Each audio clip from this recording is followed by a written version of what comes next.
welcome back to my YouTube channel, Chila Mix. Diba? And today's video guys, ayan, gagawa po tayo ng marble cake. So ayan, una-una nalagay po tayo ng 3 itlog dyan sa ating bowl. And shoutout sa aking kasama na nandyan sa likuran ko. Busy din siya na nasa likuran. Ayan, 3 itlog lang naman ang ating kailangan for today's video. Ayan. At maglagay na rin tayo ng powdered sugar. So kalahating cup ang ating ilalagay dyan sa ating recipe for today. Ayan, shot sa recipe dyan, ayan, no? Ang ating kasama. Siyempre, maglagay na rin tayo ng vanilla. Oops, teka lang. Kasi hindi nagkasya ang ating vanilla. Kinulang tayo. So, kailangan natin magdagdag. So, isang punong-puno ng isang kutsara na vanilla. Siyempre, maglagay na rin tayo ng baking powder. So, isa din. Pero minsan nilalagay ko sa vanilla, dinamihan ko na kasi gusto kong mabango. And mag-add tayo ng 3 kutsarang powdered filled milk. At syempre ang ating 1/4 cup na oil. At ang ating tubig. Ayan, kalahating cup milk. At ang last is maglalagay na naman tayo ngayon ng ating harina.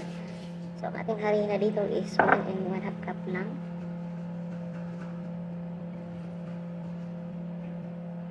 Yun. Ngayon, maglalaro na tayo guys. Ayan. Ating mix. Ayan. Pag mix na masyado, ayan, kinat ko lang kasi sobra na mahaba ng ating video. Tapos wala naman tayong ibang ginawa, kundi nag-mix lang. So pagkatapos nating i-mix, at mix na talaga siya. Parang kikilay mix vlog lang. Hatiin natin siya guys. Hatiin natin ang ating mixture. Pero mas kailangan pala, mas damihan natin, hindi kalahati. Mas medyo marami yung puti. Kasi yung isa kasi lalagyan natin yan ng cocoa. So, mas maganda, para mas maganda ang outcome, lagyan natin ng hindi kalahati.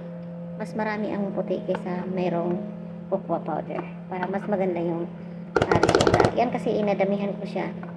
Nahati ko talaga siya. So, marami ang may cocoa. So, nilagyan natin ng cocoa guys. Kung kailangan naman natin magdagdag ng tubig kasi lalapot siya dahil sa cocoa.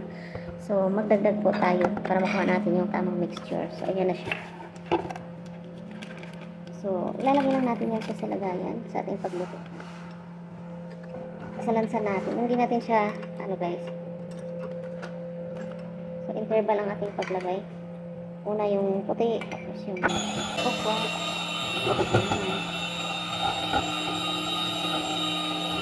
Ulit yun.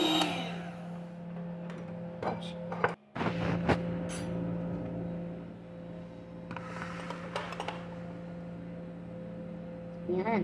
Nalagay lang siya yan. Ganyan lang. So, ayan na nga. Oh, ayan. Nakita na po natin ang texture. So, ayan. May hinanda po ako dyan na lutuan. At ang nilagay ko na wax paper is yung pabilog, yung para sa air fryer kasi naubos na yung namin, yung pahaba. So ayan, salansanin lang natin. Ganyan lang naman siya kasimple. Yan, parang naglalaro ka lang dyan. And shout out muna sa lahat ng aking mga taga-suporta. Charot, may taga-suporta na daw ako. Oh my goodness. Shout out sa lahat ng mga dumalo dito sa aking premiere. Thank you so much. At sa aking members world and Langga Nick Pahermo, maraming thank you. Sa aking super chatters, si Margie TV, thank you so much. At syempre si Langga Nick Pahermo is siya yung magpapasahod sa atin guys. Yayamanin siya. Ayan, mega love shout out sa lahat na nandito sa aking premiere. Mag-comment down lang po kayo dyan and babalik ako sa lalong madaling panahon. O diba? May pagano'n. So guys, parang papasalamat na rin ako kasi matagal na rin tayo dito sa YT World kahit hindi tayo sumasahod. Patuloy pa rin tayo sa buhay. At yan, ginagawa ko naman po itong libangan habang free po tayo sa wifi. So ayan, upload lang tayo at tuloy lang ang buhay.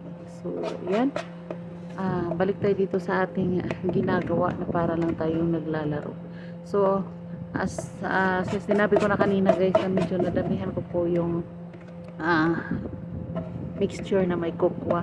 So, dapat pala hindi So, ko ayan na siya yan, hinati. yung So, konti lang pala dapat may kokwa. Kasi, yung may kokwa kasi maano yung kulay. Tingnan nyo.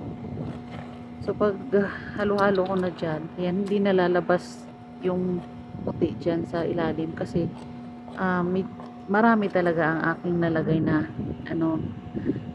na kokwa mixture. Pero, okay So, lang ayan yan. guys, ang ating Kasi finished product sa ating nagpabulol-bulol marble tayo. cake. Pero, Pasensya na po ang kunti ating lang yung puti. Dadamihan ko ng lagay pagsasay ng bulol. Paano kasi Yung sa kinamay Bisaya. ko ng kokwa. Kaso, Ayan ang ating marble mixture ba, cake dapat na parang hindi marami siya ang puti marble. kaysa Para tuloy siyang chocolate. So, chocolate cake dapat ito kasi marami itong ayan puti yung dito. kulay. So, at least, So diba, dapat hindi dyan may siya mga halata. lingin-lingin or mga Dapat bilog-bilog ito yan na puti. brown. So, Diba? Sa okay na rin paghalo yan, guys. natin. So Masarap next naman time, nagawa ko naman yung dati na perfect pero hindi ako nakapag-video. Tapos ngayon, na binidyo ko na, hindi ko na perfect. So guys, ayan naman. yan. Thank you naman at okay naman yung lasa niya. Yung kulay lang na So, that's all for today. Thank you so much for watching. God bless us all. Bye-bye!